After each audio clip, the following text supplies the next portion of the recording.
Welcome to episode 2 of the Krandeb Test Podcast. I'm your host, Krandeb, and today is Tuesday, March 11th, 2025. And here's a passage from Connecticut, Yankee in King Arthur's Court by Mark Twain. A word of explanation. It was in Warwick Castle that I came across the curious stranger who I am going to talk about.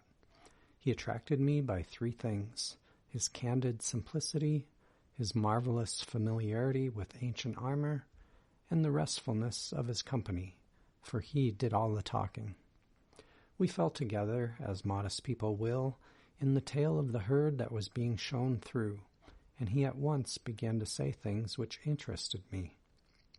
As he talked along, softly, pleasantly, flowingly, he seemed to drift away imperceptibly out of this world and time, and into some remote era and old forgotten country.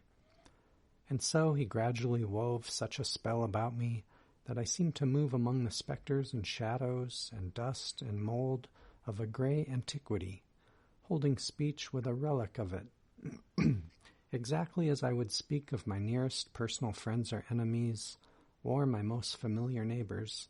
He spoke of Sir Belvedere, Sir Bors de Ganis, Sir Lancelot of the Lake, Sir Galahad, and all the other great names of the Table Round, and how old, unspeakably old and faded and dry and musty and ancient he came to look as he went on. Presently he turned to me and said, just as one might speak of the weather or any other common matter, "You know about transmigration of souls. Do you know about transposition of epochs and bodies?" I said I had not heard of it. He was so little interested, just as when people speak of the weather, that he did not notice whether I made him any answer or not.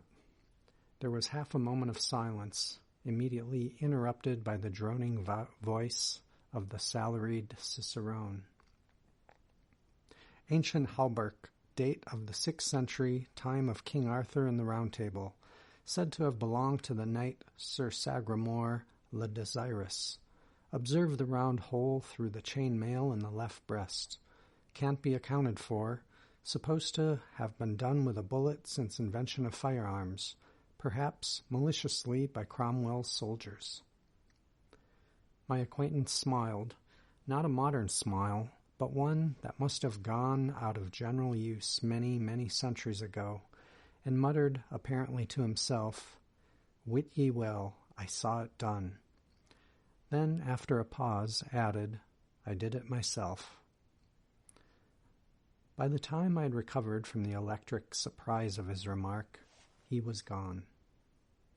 All that evening I sat by my fire at the Warwick Arms, steeped in a dream of the olden time, while the rain beat upon the windows and the wind roared about the eaves and corners.